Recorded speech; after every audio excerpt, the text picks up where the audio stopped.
Hey guys, so quick little disclaimer once again for one of our videos. Ja'Marr Chase just announced that he'd be opting out of the 2020 college football season. We recorded this episode, obviously, days before he announced that, so we didn't mention it in this video. I'm mentioning it right now, so he probably should have consulted with us, honestly, before he announced that. But regardless, he's making the right move, I think. His stats probably won't be nearly as good without Joe Burrow as his quarterback, and he probably wasn't going to improve his stock that much either. He was that good. I think he's one of the best receiver prospects I've ever seen. So we dive into that. We dive into his strengths. We dive into his weaknesses. We dive into player comps for him as well as where he fits on all of our personal draft boards. So without further ado, here's Ja'Marr Chase's scouting report.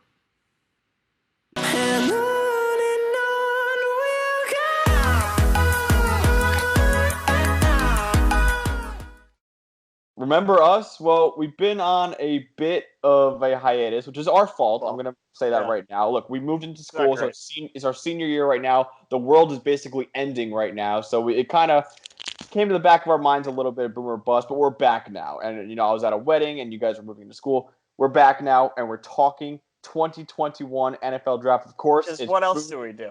It's boom or bust the draft show, baby. Max Chadwick, PJ Clark, and Tate Sigworth. We got another scouting report for you guys right now. We did Trevor Lawrence. We did Justin Fields. We did Trey Lance. We did all the quarterbacks that could possibly be QB4. We're done with quarterback videos for now. I'll promise you that. Let's move on to the other guys in this class because it is a very, very special class. LSU wide receiver Ja'Marr Chase, going over his strengths, his weaknesses, maybe a player comp, and where he ranks for us on our own personal draft boards. Of course, be sure to follow our Twitter at Boom or Bust Draft and Reddit at Boom or Bust Draft Show. If you're watching this on YouTube, we're also on Spotify. Look us up, Boom or Bust the Draft Show. If you're listening on Spotify, well, we're also on YouTube, which is the way you can watch us right now. So we also recently launched our website. We're posting more in-depth articles on all the videos we've been doing, topics we cover, as some other topics we want to cover too, draft related. Be sure to check them out in the link down below. So let's go over Ja'Marr Chase right now. So he's going to be a junior this year. He's 6 feet tall, 208 pounds, former 4-star recruit, number 84 overall, number 15 wide receiver in 2018. His teammate Terrace Marshall was the number 3 wide receiver. Probably should flip-flop those right there, but he was incredible in 2019. He won the Biletnikoff Award this past year, given to the nation's best receiver. He broke the SEC record for receiving yards and receiving touchdowns in a season with 1,780 yards and 20 touchdowns. Maybe most importantly, he's going to be wearing that famous number 7 jersey this year, worn by LSU greats like Patrick Peterson, Tyrann Mathieu, Leonard Fournette, DJ Chark, and of course, Tate's guy, Grant Delpit. So Tate, I'm going to start with you. Triggered. What do you like about Ja'Marr Chase? Well, for one thing, he has an Achilles, which is something that Grant Delpit doesn't have. Taking a shot at my own Browns player. Yeah, Tate has to root for him now. I know. It's tough. There's a lot of things to like about Ja'Marr Chase. He's unbelievably dominant at the catch point. For someone who's 6 feet tall, to get the vertical separation and win the 50-50 balls that he does in the quantity that he does is unreal. I think it's probably his largest skill point. We'll see if it translates to the NFL. Granted, he is going up against SEC defenses, so, I mean, you would think that it would, because SEC defense is notably good, but, whatever. Also, body control, I mean, that kind of ties into vertical separation and, controlling yourself at the catch point and all that kind of stuff. But also working at the sideline, he's very good. Very good route runner. I'm going to keep going on. PJ, you want to hop in here with any strengths? Yeah, I mean, in terms of strengths, you took the couple that I had. He's great vertically. A downfield threat is really what he is. Horizontally, over the middle of the field, routes aren't as clean as I think I'd like them to be, but that dude gets vertical separation unlike anybody else in the college game today. Another thing you said, catch point, aggressive, goes after the ball, is willing to put his body on the line and get elevated. You mentioned he's not that tall, only 6 feet, probably under if we're being honest. And you got to be aggressive to go get those balls. Another thing that I really like, hands. This guy is strong. Like he doesn't drop. He's able to contort his body, like you said, go up, make these catches. And when he gets separation, he's impossible to tackle. This dude just does not go down. And he's done it against high competition, as you said. My guy, A.J. Terrell, in the national championship game last year, absolutely dominated him. And Ja'Marr Chase is a really, really good wide receiver.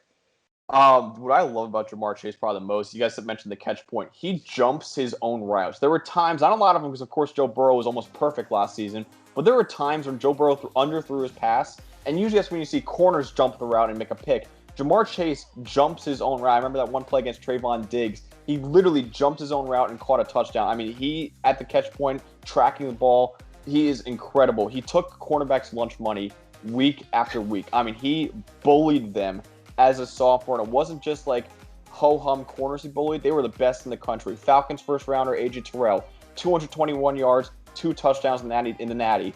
Cowboys second round pick Trayvon Diggs, 140 yards and a touchdown. Bullied Trayvon Diggs, whose calling card is press coverage. Jaguars first rounder C.J. Henderson, 127 yards and 2 touchdowns. Dude wins downfield. His release on the outside is amazing. You can't get a hand on him in press coverage. Also, keep in mind, they had Justin Jefferson and Clyde Edwards-Helaire, and it was Ja'Marr Chase, who was Joe Burrow and that offense's go-to guy, and he was a sophomore. So even though he's only 6 feet tall, he goes up against it. He tracks the ball really well. Also, reportedly improved his 40 time from a 4.66 in high school to 4.40 this offseason. I'm not sure I'll believe that one. That's a big jump, folks. That's a big jump. We'll see. That's what they reported right now. So, PJ, what, if anything, though, are the weaknesses of Ja'Marr Chase? I mean, I got plenty. I think wide receiver is one of the easiest places to get really nitpicky, and I do have a bunch. So, you just mentioned it. Size. Listed at 6'208" from LSU. I'm willing to take the under on both of those. It's not like he's got elite size. He's not Julio Jones. He's not even Kenny Galladay. These big wide receivers, Mike Evans, anybody you want to throw out there. But then again, you look at the first-round wide receivers from last year, or at least the top 3, Judy, Lamb, Ruggs, none of those guys particularly huge. So you're at least okay on that.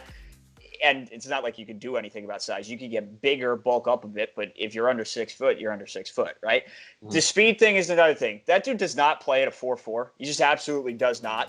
Mm-hmm. I would bet he's probably in the mid 4.5s is where I would probably think that's what it looks like he plays.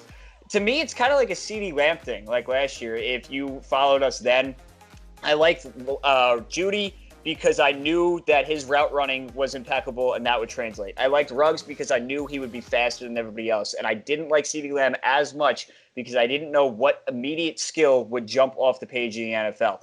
Rondale Moore is a playmaker. That guy is a home run hitter. He'd get the ball in his hands, and I'm confident that he'll make something happen. Jalen Waddle is faster than everybody else he's going to go up against. I don't know what Ja'Marr Chase's trump card necessarily is, and that's a little concerning for me. I mean, yeah, counting on someone to win 50-50 balls in the NFL obviously isn't what you really want. But I think he's a good enough route runner to translate in the NFL. I think my biggest weaknesses, you mentioned it, size, he's only 6 foot. His speed, you just talked about it. And another one, his production this coming year is something I think to watch. Mm-hmm. Miles Brennan is a huge question mark at the LSU quarterback position. They've lost Justin Jefferson. They've lost Clyde Edwards-Helaire. They've lost some offensive line pieces. This LSU team, especially on offense. Thad Moss, who is cut, and his only attribute is having good hands, which you need more skills to be an NFL tight end. But that's a whole other discussion for another video that we probably will never record. So the LSU offense is this huge question mark. Ja'Marr Chase is clearly the best player on that offense, but we just don't know what to expect from Miles Brennan and the rest of them. So we don't really know exactly what to expect, therefore, from Ja'Marr Chase. It's just something to watch for this coming year. Yeah, Tate, you mentioned it, man. I mean, the Joe Burrow effect. So many of those balls that Ja'Marr Chase caught, they were perfect passes if you watch it on tape. And Chase didn't have a lot of separation on a lot of them, too. His stats won't be nearly as good this year with Miles Brennan, a quarterback. That's usually what happens when your last quarterback had maybe the best season in college football history. Hey. Makes sense. Hey. I'll still give it a Cam. But passing-wise, I don't think there's anyone better than Joe Burrow last year. He wins with physicality at 6 feet tall, but how will that translate to the NFL with bigger and better corners? I don't know, but it's worked in the SEC, though, which is a pretty good sign. And you guys mentioned before, he's not a freak athlete. I know I said his reported 40 time is 4.4, but I expect... literally over my dead body. Yeah, asterisk on that. He runs in the 4.5s, I would say, at the combine. But hey, I mean, look, I still like this kid a lot. Tate, give me the bottom line on Jamar Chase. Where do you have him ranked? Do you have a player comp for him? And do you think he's a generational talent? Ooh, a whole lot of questions there. So he's wide receiver 1. Okay. That's correct.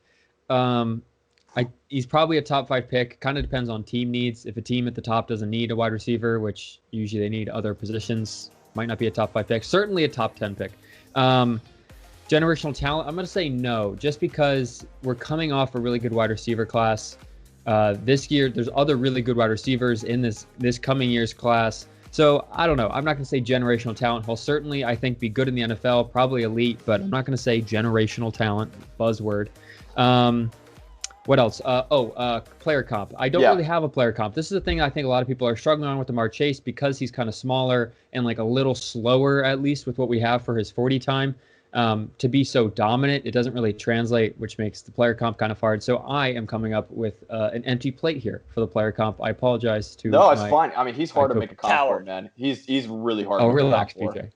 Coward. I have a player. Who you comp. got? Who you got then, PJ? My comp, Juju Smith-Schuster. Another guy that isn't entirely big, not particularly fast, really, really good college player who had a really, really good college quarterback in Sam Darnold. I looked it up, ran a 4.55.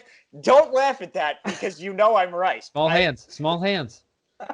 Ran a 4.55 at the combine. That's about where I think Chase is. Chase way more dominant on the outside. Juju was better over the middle in college, but I think that's reasonably where I'd have him in that tier. Is he generational? No. Jerry Jeudy was better than him as a prospect. Absolutely.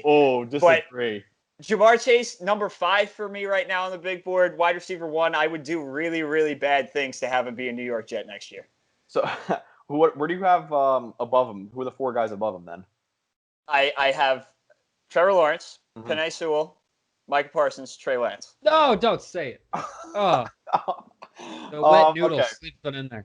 Okay, so yeah, he's number 5 for me as well, except I have Lawrence, Fields, Sewell, and Parsons above him. He's a special wide receiver prospect. I love the 2020 class last year, especially at the top with Jerry Jeudy, CeeDee Lamb, and Henry Ruggs. I would have taken Chase over all of them as a sophomore. I love Jamar Chase. Look, as Mike Renner said in our interview, we can watch right above us, he said he's the best since Amari Cooper. Maybe even that isn't going back far enough. I think he's going to be a superstar in the NFL. As for my player comp, I like Tate, had a lot of trouble with it. I settled on a guy who retired and is an all-time great, Anquan Boldin. I like, because both aren't that big. Boldin is 6'1". Chase you want is to talk 6'12". about slow wide receivers. Yeah, Anquan Boldin ran a 4.71 at the combine. Chase will not be that slow, but look, both win with physicality, despite their smaller stature and lack of explosiveness. Boldin also top 10 all time in both career receptions and receiving yards. So even though he wasn't that big and he wasn't that fast, he still was an excellent wide receiver. If Chase can have that same career arc, he could go down as an all-time great. So that's all we got on Jamar Chase, the LSU wide receiver, who hopefully will see wear that number 7 jersey this fall. So please like the video, subscribe to our channel on both YouTube, Reddit, and comment what you think about Jamar Chase. Is he really that generational of a talent? So follow our Twitter and Reddit, as I said, at Boom or Bust Drafts, and check out our website below where we write both articles and scouting reports. So for Spotify, plug the Spotify, coward. Spotify as well. Boom or Bust the Draft Show. I keep forgetting about that. Boom or Bust the Draft Show on Spotify. So for PJ Clark and Tate Sigworth, I'm Max Chadwick. Have a great night.